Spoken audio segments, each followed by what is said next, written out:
So in that case, when you are going to a prospect, why do they buy from you?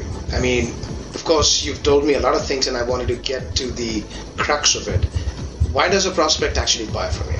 You said something and I don't want to repeat that. I'd much rather hear from you when you think about it, when your company you think about it. Why do the prospects really buy from you? Two primary reasons. Number one, they will improve their financial results if they implement self-order correctly. And two, they will improve the customer experience, again, if done correctly.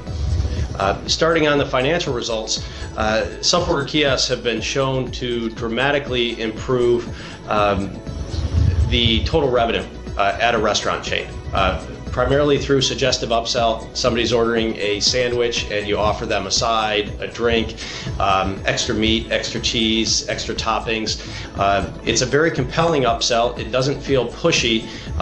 Instead, we use high-res, beautiful graphics that show those slices of bacon or a cold drink, and it's just a very powerful upsell. So self-order kiosks consistently outperform an employee at suggestive upsell. I believe people are now pre-programmed to say no when somebody says, do you want to make that a biggie meal, or would you like to add fries with that? It almost feels like they're being solicited in a way that's unwelcome. But when a computer says, may we suggest, and shows a couple of other complementary items and does it very consistently, it works much better. Also, by implementing self-ordering, it frees up staff to focus on customer service and to focus on fulfillment. So with the same number of employees, a popular restaurant chain can serve more customers during peak periods, the lunch rush, the dinner rush.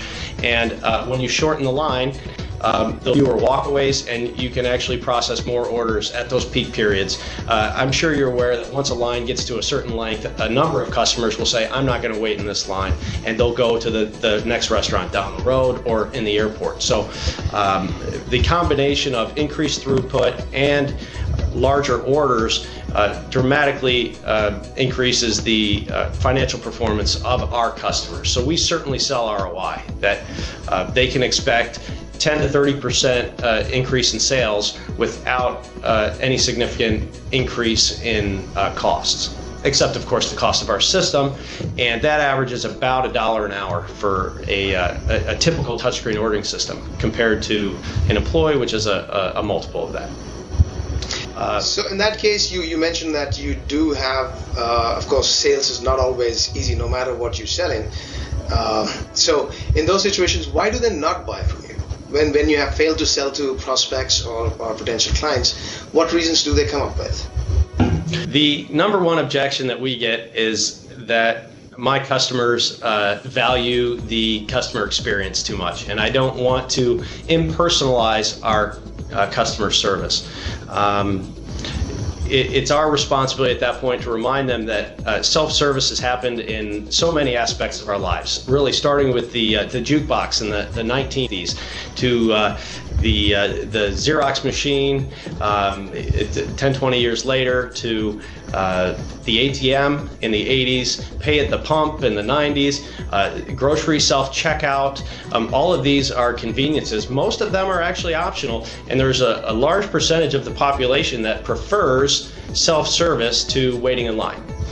I believe people are busier today than ever. I believe 10 years from now we're all going to be even busier, and that people are continually looking for applications and services that save them time.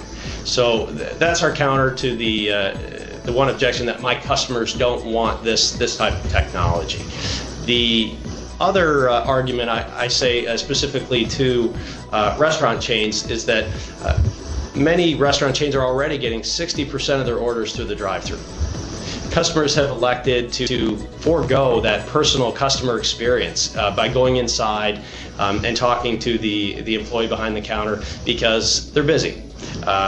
Some people want to go into a Starbucks and listen to the Yanni music and sip on their latte, and there's a segment of the population that prefers the drive-thru. So if you actually look at the coffee chains, the largest growth for both Starbucks and Caribou, who are 1 and 2 in coffee, are the drive-through concepts. So it flies in the face a little bit of but my customers really value that customer experience, because if they did, they wouldn't be going through the drive-through in the first place. So I think we have to recognize that there are both types of customers, and this is an optional method for those people who do value their time more so than they value that customer service experience.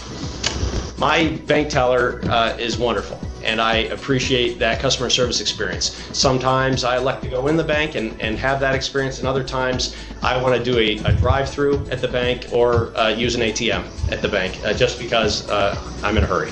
So I think we need to recognize that, and there's no hard and fast rule that no customers want to use this type of technology. You obviously come across competition. Do you lose to competition? I wouldn't say at this point we're a startup company anymore. We're profitable and growing, so we're in our next stage of growth at this point. But a vast majority of chains have not heard of our technology and our solution.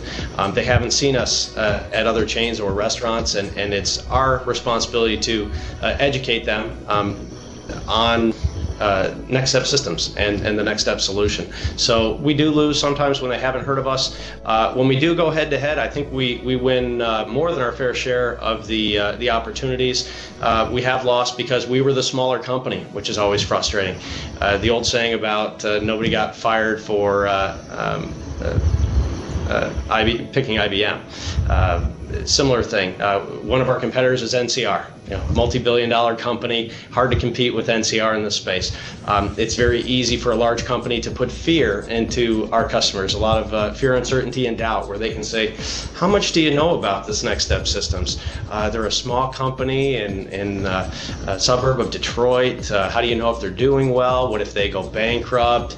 And by creating that fear, sometimes the larger company with the lesser solution is selected, much to our chagrin. But it is a reality of the marketplace that we won't win. The best solution doesn't always win.